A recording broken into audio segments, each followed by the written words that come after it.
ఎదురు చూడని ఇంత హాయిని మరిచిపోదు మనసు. ఒదిగి ఉండి నీ వాకిటిలో బదులు కోరి నే నిలుచున్నా.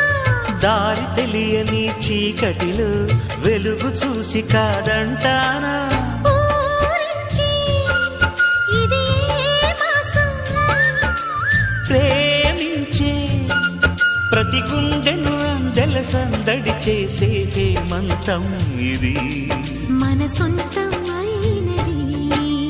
కిలకిల నవ్వే కోయిల కోసం వచ్చింది మధుమాసం. మిలమి